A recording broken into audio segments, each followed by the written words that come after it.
What's good, GoonTube? It's your boy Avery, aka A-, aka 4Aver, and today we're talking about a fantastic movie, The Fantastic Four. Your planet is now marked for death.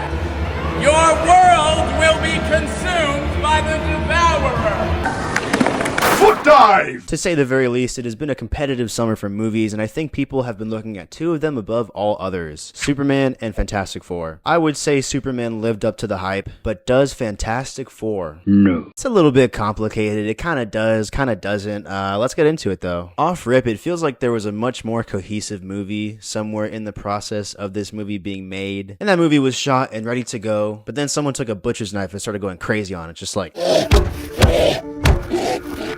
Randy, you bald as shit. Overall, there is more good than bad, and I wouldn't say it's a negative experience, but it's just kind of messy. Messy in a weird, kind of awkward way at times. It is the first movie in a while that's made me excited for the future of Marvel, but the bad stuff does drag this movie down a significant amount. I'm gonna do my best to not be too negative here because I did glaze the shit out of Superman, but I am going to go in a bit on this movie at a certain point, so be warned. On a positive note, this movie opens off very strongly. The pacing is really good in the first act. Some would say fantastic. Say that again? They give the perfect amount of backstory to the Fantastic Four without overly explaining who they are, or why they are, how they are. They also show the Fantastic Four being pretty heroic in the first 5-10 minutes of this movie. It's a fun montage of them beating up a bunch of wacky, weird villains they have in their universe. These villains look very different from your average MCU project. You know, usually they look very gritty and dark and kind of basic, but these ones look a little bit more goofy and eccentric. It's a cute opening, very jolly and leading into this whole 60s aesthetic they have going on. A lot of effort clearly went into making the 60s world feel real, whether it be with the sets, the costumes, or the music, which is also very good. It's also nice they can afford proper product placement. When Johnny goes to eat a box of Lucky Charms, it's a box of Lucky Charms from the 60s. Just nice attention to detail. You know, movies will sometimes try and do this in-universe product placement, but if they can't afford the rights to the actual product they're referencing, it ends up being kind of weird and off-putting. There's no one sipping on Dr. Perky or eating prongles in this movie, and I appreciated that very much. I mean, they got that Marvel Murney, bro. They use it pretty well. See the shoes, let's see the money. Let your boss ass throw this gang shit. I'm on top. I like how separate this movie feels from the rest of the MCU. It's very self-contained. There's no attempts to shove in characters that wouldn't fit into the story properly for the sake of some other movie we're going to see in 10 years. And there's no sequel baiting for the most part, but we will get into that later. The Fantastic Four themselves are also very fun to see in action. They all work great together as a team, and they do feel like a family. But there's definitely a split in terms of who gets the most love and who gets left out to dry. Johnny Storm was the most fun character in this movie for me. He has a big impact on the story with this side mission they give him, and he really gets to live out this sense of adventure that he has. He's also Johnny Storm, pretty simple hero to get behind. I mean, everyone knows this guy. He has some great interactions with the Silver Surfer, and I guess all the characters, but specifically I would say his interactions with the Thing and the Silver Surfer stand out. Him and the Thing have a great back and forth in this movie, and it definitely adds to the sense of family. He also gets a lot of opportunities to show off his powers. I'm a sucker for visual effects and spectacle, but I will say his powers looked a little bit goofy here and there. But shouts out to Joseph Quinn. I mean, this guy's come a very long way from the Hellfire Club. Sue Storm gets the second most amount of love out of the Fantastic Four. She's kind of the group leader for a good amount of the film. She's in close contact with the world leaders of this universe. It adds a diplomatic sort of twist to the story. Sue is something of an emotional glue to this group. She tends to everyone in a sort of motherly way, which I liked. Sue also isn't a pushover in terms of violence or fighting people. She gets put through the ringer in this movie, and I think Vanessa Kirby is holding that sort of intensity with her performance very well. She also has a good arc involving her pregnancy and her and Reed kind of struggling over what to do. This baby adds a lot of stress to her and Reed's relationship. Her and Reed kind of get into arguments about what to do with the baby, how to take care of it, if they should be worried about it. I like that these two are put under some pressure when Galactus asks for their baby in exchange for their world's survival. Definitely a highlight of the plot. Now here is the thing. I've tried so far to hold back on the negatives with this movie. I'm trying to be fair, but the editing, I'm sure you've heard, is very bad, and it leaves behind a lot of casualties. Two of those are The Thing and Mr. Fantastic. The Thing is in a lot better of a state than Mr. Fantastic, so I'll start with him first. First off, his visuals look great, and his character design is 10 out of 10. You know you're cooking when you're out designing Marvel rivals, aka all of China. Eben Moss Barack has always been a sentimental sort of actor, and he's bringing that energy here all the way. He's very effortlessly the comedic heart of this movie. Him and Johnny also have some great banter throughout the story, and some good interactions with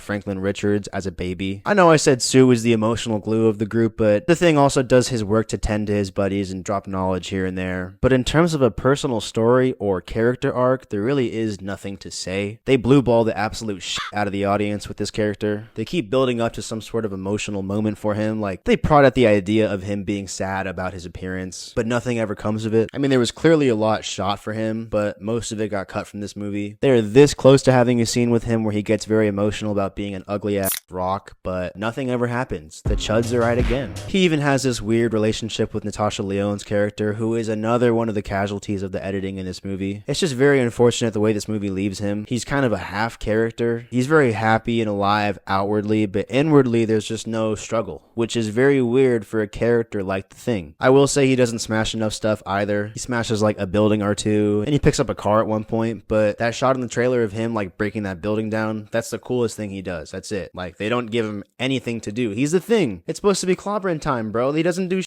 Reed Richards is a whole other bag of worms completely. He was my least favorite character by far, and I do not think I am in the minority with that opinion. Half of that is due to the editing, and the other half is due to the performance. I think it's possible he had more going on with his character in a different cut of this movie, but the character we have here is just so flat and boring. I was very disappointed by Pedro Pascal in this movie, and also a bit in real life. What the hell? Bill, what the freak did you do?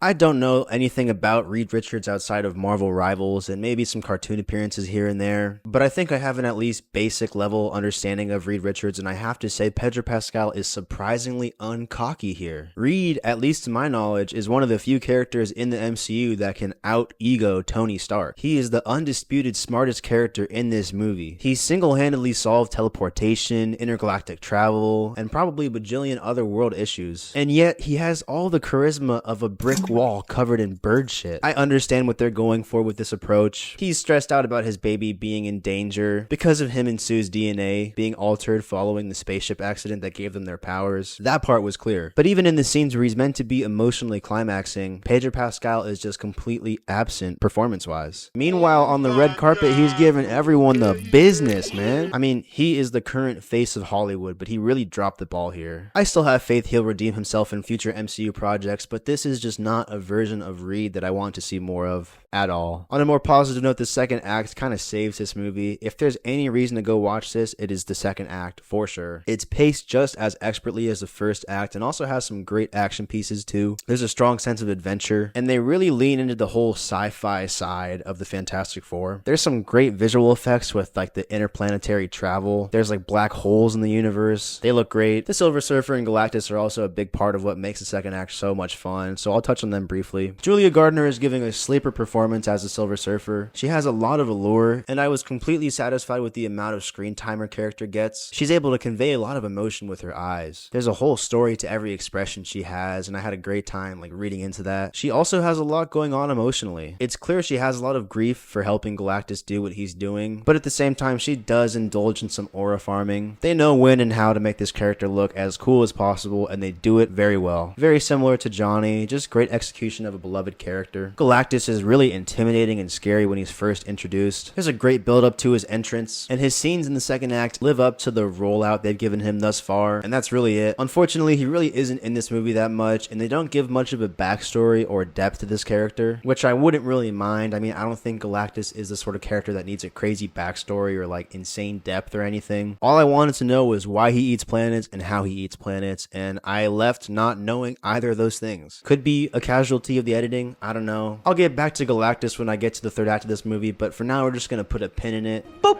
pin in. There you go. The finale to the second act is insane, but unfortunately it is all downhill from there. You can pretty much pinpoint when this movie stops putting its best foot forward, and that is exactly when the third act begins. This is when the editing takes full control over the experience, and it is not an experience that makes a lot of sense. One thing of note is this movie loves its montages, but in the third act it becomes very grating and irritating. It's just hard to be engaged as an audience member when there's just so much stuff thrown at you with very little downtime to process what's happening in the story. It's just non-stop montage after montage. Another problem is this movie fails to communicate how far Galactus is from Earth. It's very clearly established that he is on his way to shit up at Earth, but it isn't clear how far he is from Earth. The third act is pretty much entirely dedicated to the Fantastic Four figuring out a way to defeat Galactus, and what they come up with is pretty ridiculous, and not in a campy sort of like 60s way, in a way that's just like stupid. It's hard to communicate why this ending doesn't really work without going into spoilers, so I will be going into spoilers. Skip to the time on screen if you want to avoid those. 3, 2, 1. And scammer gets scammed, buddy. That's what you get. Not getting that. Audio Jungle. Basically, the plan to defeat Galactus is to teleport him so far away from the Earth that he can never be a problem again. But to do this, they have to have him stand on a spot that's like very obvious to anyone with a brain. So to trick him into going into that spot, they put baby Franklin on the literal floor. They essentially try and pull the oldest trick in the book on Galactus. It's kind of like that setup where there's a shoebox held up by a stick and there's like peanut butter underneath it, which could maybe work on a pigeon, but I don't think it's a very good approach for Galactus. Basically, what I'm trying to say is the final fight scene feels like it was written by a 5-year-old, which as you can imagine is a pretty big shift from the first 2 acts. Galactus also becomes really stupid by the end of this movie. He goes from being a Thanos level threat to being a giant baby with like 0 comprehension skills, 0 like battle strategy. For some reason they think he's just gonna go walk over and pick him up when we've seen him use like telekinesis powers before. But yeah, the plan eventually falls through, so Sue uses her powers to just push him into the teleporter. But again, this also doesn't work, so Johnny prepares to sacrifice himself to save this planet, and just before he's able to do so, the Silver Surfer comes out of thin fucking air to bail him out, which I take issue with because there was no real setup to her doing this. All I really needed was a scene of her watching Galactus fight the Fantastic Four and I would have been satisfied, but they don't give her that. Again, the editing could be at fault here. Also, by using her power to push Galactus into the teleporter, Sue dies, but they immediately walk it back in the most lazy way possible. I don't take issue with the idea of her coming back to life, I just take issue with the way they present it. There's creative ways to have somebody come back to life, but instead she kind of just wakes up because the baby wants her to. I don't know, I thought it was just kind of lazy. And that's the end of the spoiler section for now. From there, the movie kind of wraps up underwhelmingly, I'd say. Galactus is taken care of and the day is saved, but it doesn't really feel earned. But to close the movie out, there is a nice little scene with the Fantastic Five, now that Franklin is a baby. They give Johnny and the Thing some good character moments with him before the movie ends. And they also have some nice lines between Sue and Reed about the future of this baby. Sue pretty much just says that they should enjoy the time with him as a baby because they don't know where he's going to be in the future. I mean, they hype him up a lot and he's going to be a big character in the future MCU movies, so she's kind of just saying like, let's enjoy the time we have now and not worry about the future. It's a nice sort of message to leave the movie off on, but it would have hit a lot more if this movie was better. And that's all I'm really going to say about the Fantastic Four. Was it worth the hype? No. A pretty mixed bag overall, but not a horrible experience. I personally wouldn't call it mid, but if somebody else did, I wouldn't lay my life down defending this movie. The post-credit scene here is kind of cool, but at the same time it feels like Marvel just jingling the keys in front of our faces. Like, hey, don't forget, we're gonna make a good movie soon, like next year, or the next year, could get delayed.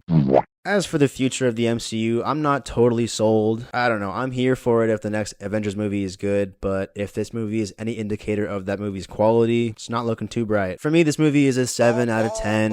It is much closer to a 6 than an 8. And that's all I'm really going to say about the Fantastic Four. Smash that like button if you like this. Maybe consider subscribing, giving me a follow on my socials. I'll put them on screen. And have a fantastic day otherwise. You're always bringing I up know. Lines them up. affairs and dates with other people. Well, yeah. Always. Last little tidbit is that the theater smelled like shit when I went to go watch this movie. Marvel fans, please shower next time before you go to the fucking movies.